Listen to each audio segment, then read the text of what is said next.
Hi guys, welcome to Fishing Tackle channel. I had a subscriber asking me to show my fishing rod collection, so here you go.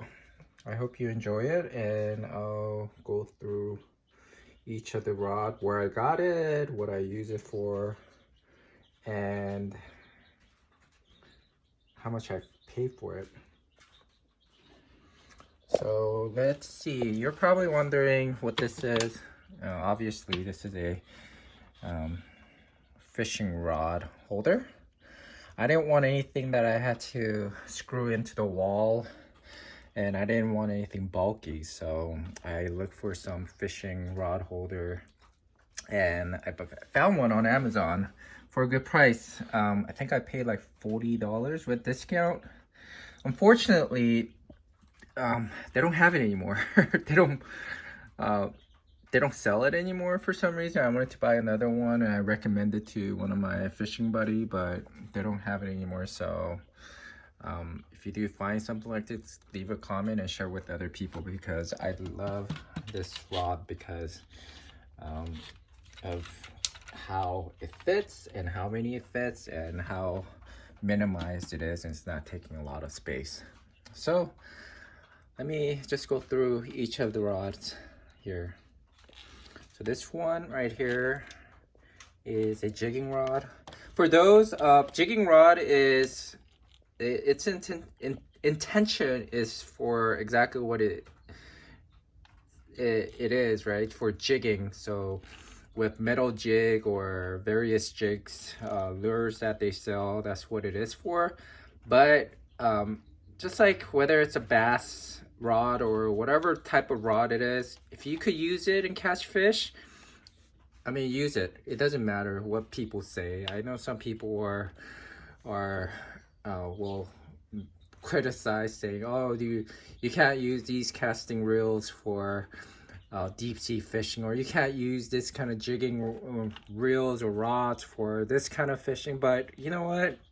You know that it doesn't matter. People that I've spoken to, captains, like professional fishermen, and what they say is, whatever that works for you, those are the rods and reels you use. And it doesn't matter how expensive it is, how cheap it is. If it works for you, you use it. Who cares what people say, right?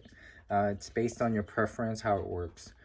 So the first rod right here that I have is probably my most expensive rod, and the rod that I didn't pay for. And I think on a couple of my videos I told you I shared this before, but this is a Shimano Osea. It's known as Infinity rod, and the model is right here. It's a B652. That's the model. It's a Osea jigger rod, and I think, is it made in Japan? I don't know where it's made. It may be made in Korea, or this one is made in Indonesia. But at the time of getting this rod, I didn't buy it. I got this as a prize at a tournament for halibut in Korea. So if you ever fish in Korea, they're once a year or twice a year for promotion, they do a tournament where you don't have to pay for it. You just pay for the deep sea fishing fee, which is like $100 for a full day. And you're automatically entered in, and if you get the biggest fish, not the heaviest. In Korea, they measure the size, not the weight, just because they did the math. If the fish had a full belly, it's obviously going to be much heavier than other fish that may be bigger, but you know, haven't eaten when you caught it or something like that. So they go by sizes. So I think I caught like a 36-inch halibut. I can't remember, 36, 32, but it was a huge huge halibut. It was a very heavy halibut that I caught, and I finished tied in a first place No, oh yeah. With another person, and we wound up doing a rock paper scissors, and I lost. So the guy took the Osea reel, and I got the Infinity. But I happen to have won the reel from another tournament, so I was happy with this, and everybody was more impressed about this rod. And I found out later that this rod is actually more expensive. The reel was at that time in market price was around $400, and this was like over 500 or something like that. At the right now, I think you could get it for about 350, 400, but at that time, I don't know how much it is. If you could even get one of these. It's a great jigging rod, very sensitive. I think the weight, the lure is up to maybe 5-6 ounces. But again, it depends, right? You could use a 2 ounce, and if it's gonna break, it's gonna break. You could use up to 12 ounce. If it's not gonna break, if you use it properly, it's not gonna break. And I've used light jigging rod with a very heavy ounce weight that I wasn't supposed to use, and it was harder to fish with it, but I had no issues. So it depends on your experience and your preference. This one, I got it online. I can't remember which which website I got it from. If you have questions, let me know. But it's called Ocean Tackle. Right here, Ocean Tackle Rod. And what is it? Pitch Black, that's what it is. Ocean Tackle International, or OTI. And I got this because it was highly recommended by one of the YouTuber. I can't remember his name, but I'm a subscriber. So if you search for it, you'll find the YouTuber who recommended this out of New Jersey. If you guys remember, leave a comment, but that's who I got the recommendation from on his video. That's why I bought this. Actually, I got it for my birthday gift a couple years ago. And I think this is actually a jigging rod, and he was using it for flounder fishing. So again, you know, you could use jigging rod for any kind of fishing. Doesn't matter. So if you are comfortable with it, and if it works for you, go for it. And if you're wondering, I think this holds up to like 10-12 ounces of weight, and like maybe 8 ounces or 6 ounces for jig. I don't remember, but that's what I have. This one is called a Valentine. It's a jigging rod. But I used it for halibut fishing, and I caught like I think like a 32-inch or 30-inch halibut, quite heavy. But this is a light jigging rod, and I was able to catch it. Apis is the company. It's a Korean company, and I bought it for about $100 with the exchange rate. I bought it in Korea when I lived and worked in Korea for a couple of years.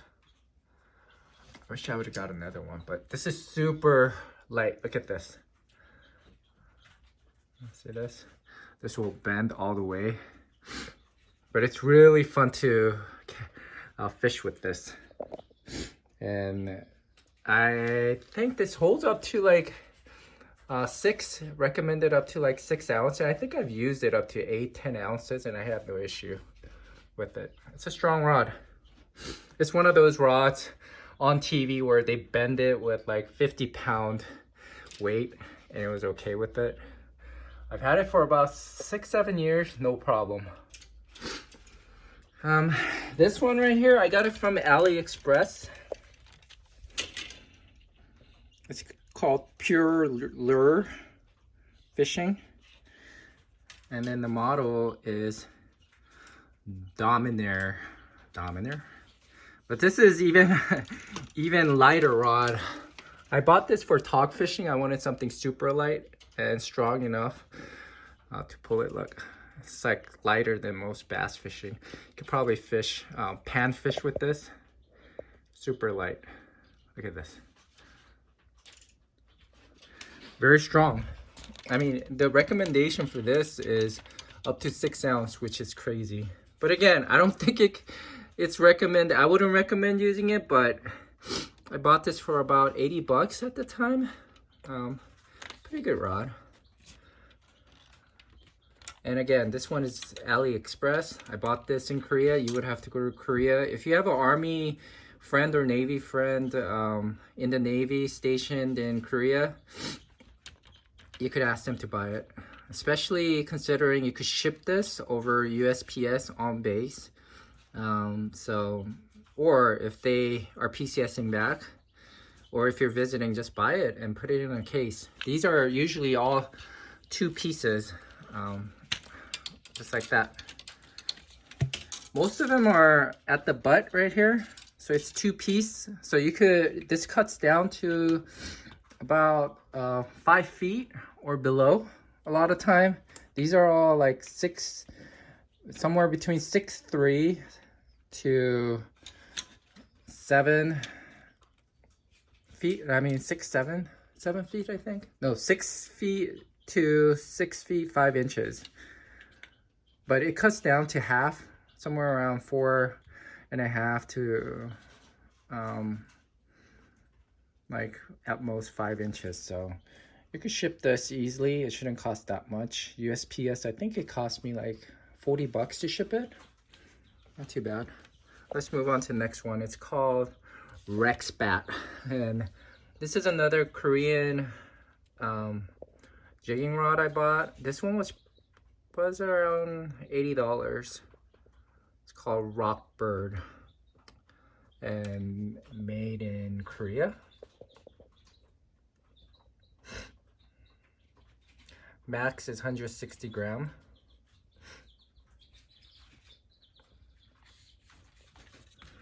And this is for rock fishing. I don't like it. For some reason, it's harder to fish with this than using one of these. I don't know why. But the feel of it, I didn't like it. Cheap rod, I would let my friends use it, like the first time fishermen, because I don't mind losing or breaking this rod. Not my least favorite rod here. Let's come down here, next rod. And again, I bought this in Korea, so you can't get it here. This is another one I bought in Korea. These are Abu Garcia, and Korea has its own Abu Garcia, trademark Abu Garcia that they have permission to make in Korea. So you won't get this on Amazon or anything like that. It's called Salty Fighter Zero. It's a multi-jigging. If you look at it, I think 200, it's up to 200, this just means 250 grams. I think 250. Oh no, the lure, oh yeah, so the weight is recommended 250, but lure is up to 200 to 300 grams, which is crazy. I think that's up to like, you guys do your math. I think it's like 10 ounces or something like that. And then the PE max is 4. So in Asia, they don't use braid poundage. They use PE. I don't know what PE stands for, but depending on what size 1 or 2 or 3 or 4 is, that's like 5 to 10 pounds to 40 pounds or 50 pounds or something like that. But this one, it was pretty cheap. I think I bought this for like 60 bucks or 50 bucks at the time. Another jigging rod. Solid jigging rod. I like this. I use this for all kinds of fishing. Next one is a Korean one. This is one of those on TV, as seen on TV kind of thing. Turobong harebi. That's what it's called. They call it nanocarbon fishing. Pretty cheap fishing rod. And it's one of those things, one of those rods where they put like 2 gallons of milk and then this thing bends and it doesn't break. It's a pretty solid rod. Again, it's one of my cheaper rods that I would use if I'm letting somebody borrow my rod. Next one, this is probably one of my second expensive. I think this one costs like 180 or 200 bucks. That I got it for my birthday, I think. So for my birthday, if you know, you by now you know all of my birthday presents are fishing equipment. So downshot in Asia, in English we call it drop shot, but in Asia somehow lost in translation or something like that, they call it downshot. And I think the word derived from Japan. Someone in Japan started calling it downshot, and then it came over to Korea. If you're Korean and if you say so, this isn't something I made up. This is what the captain said to me when I asked, hey, in America we call it drop shot. Why do you guys call it downshot? And he says, oh, that's what the Japanese call it. The Japanese fishermen call it downshot for like bass fishing, and then someone started using the bass fishing drop shot technique for fishing in saltwater, and it was working, and they were calling it downshot, and then that's how it got popular in Japan and now in Korea. But Abu Garcia salty stage, you could Google it, you'll find salty stage models, but you're not going to find this unless you're visiting Korea, because I bought this and I paid a lot because I knew I won't be able to get one of these. But this is one of probably my lightest rod. This rod weighs about 3 ounces or something like that. Less than 3 ounces. This is super light. I mean, I could literally pick this up with my pinky without an issue. Look at this. That's how light it is. So if you're a full day fisherman, you know exactly what I mean. If you do catch a lot of fish, after a while, your wrist, your arm, you're gonna get, as you get older, you're gonna have arthritis problem. With this one, you can fish all day without an issue. Anyways, this video is getting way too long. If you guys like this video, I'll go and share the rest of the rods with you. Leave a comment, like this button, and I have 3 more rods here, and I'll go through the rest. Let me know. Thanks.